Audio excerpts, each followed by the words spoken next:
Hi, welcome to Taste This. I'm Chef Joe Samir. We have a great show for you here today. Talk about wine bars in New York City. Now, there's a ton out there, but how many are actually doing it right? We're here at Uva in NYC, and they're serving up the best. Bite-sized pieces of cheese, an atmosphere, and a great chef, and a great host. You name it, they have it all here going on, including the decor.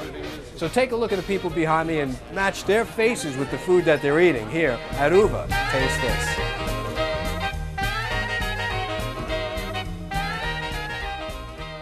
So I'm here with Chef Claudio. Chef, how are you? Hi. You know, everybody's bragging about this food, and they're saying that this stuff is amazing. So I thought maybe I can do a segment with you, talk a little bit about your food and where it comes from, and then maybe you could talk to us a little bit about each dish. Starting with this one. This one's an eye-opener. Okay, this is a new dish that I came out with, and it's new to, I guess, maybe to you, but to me it's not new. This looks very nice, Dad. I learned this dish when I was like 15 years old in a trattoria where I come from. Which is Italy, right? Which is Friuli, Venezia Giulia. Now, what's in the middle here?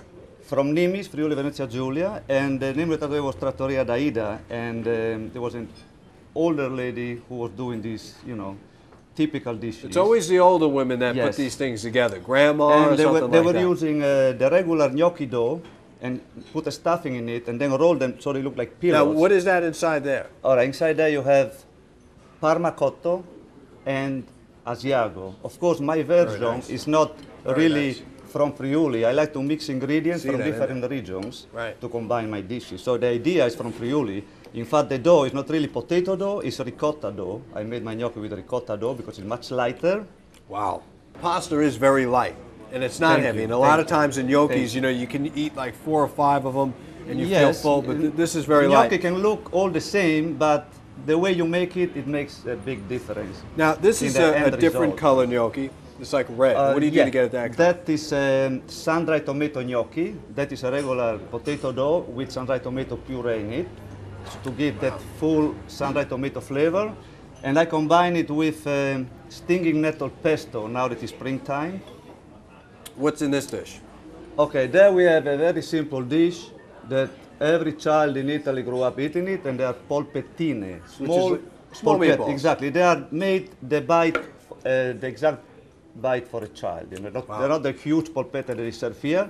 They are tiny polpette. We grew up eating that food at home. A lot of herbs in there, right? That's delicious. My version, I try to make it as light as possible. Well, listen, it's been an absolute pleasure tasting your food. I'd like to propose a toast to you in the restaurant. Thank you very much. Salute, Centi anni. I toasted to Friuli, where many of these dishes come from. Of course, I elaborate the ingredients, you know, Friuli and modern with the old. I try to mix mix the ingredients. Well, you together. do a great job. This food is fabulous. The base is Friuli, where I'm from. Well, the food is fabulous, Chef, and it's very good tasting. So I'm going to go over to the test kitchen, whip up a couple of favorite recipes of mine. Stay tuned. Taste This.